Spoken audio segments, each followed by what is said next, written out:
So in addition to that, the main cause of this is to reduce the dependency on the US dollar. So they do not want the US dollar to be at all in the country. So the only people who trade the US dollar are those who are buying it to leave the country, or they're using it to buy goods and services that only can be bought with the US dollars.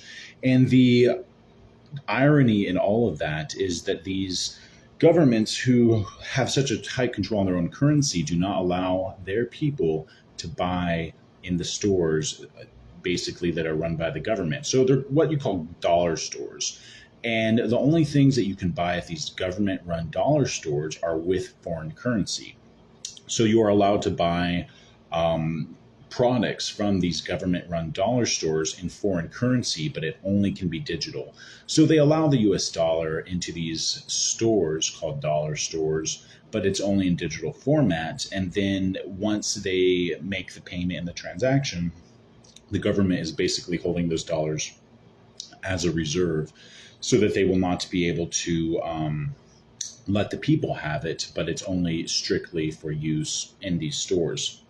So the government basically hoards all of this foreign currency, including the US dollar, so that they can basically hedge against inflation, so that they can buy goods and services for their own government purposes, and none of it is shared with the people. So if you're a poor Cuban, you actually have to trade your pesos for an extremely high rates on the black market for digital US dollars just to buy bare essentials like eggs and coffee.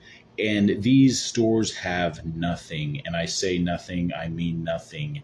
When I went to the bus station the first time, the empty shelves just absolutely shocked me. They didn't even sell water.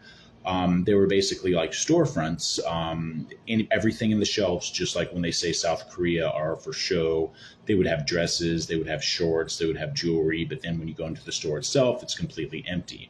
So when me and my girlfriend were buying these items at these dollar stores, we traded about 100 US dollars, of course, on the black market to get some digital dollars to buy from these government Cuban stores. And I kid you not, the only thing that was in the store that we went to, and there were only 3 in this town, were squid that was imported, I guarantee, from another country, probably an Asian country, and chicken and toilet paper and coffee and vinegar. And you could not buy anything except those. There might have been some snap peas, but basically we talk about this whole transitory inflation and supply chain issue that's here in America, but in Cuba, it's like a permanent thing. It's a permanent problem because they do not trade with the United States and they do not even use the world's reserve currency, which is absolutely insane. They're at the mercy of shipments coming in from mostly European countries. They come in maybe 1 to 3 months, out of, every, few months out of the year. So when they do get supplies, they sell out immediately, and even the bare essentials are very expensive.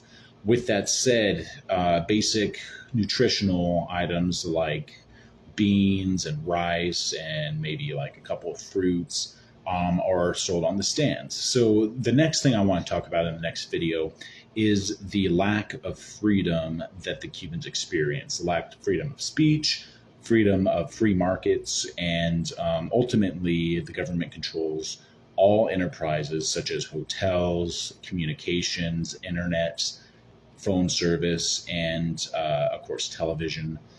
It's all very constricted and is illegal to have most private businesses. So that's what we're going to talk about the next one. Thank you very much, and we'll see you on another episode of Right Politics.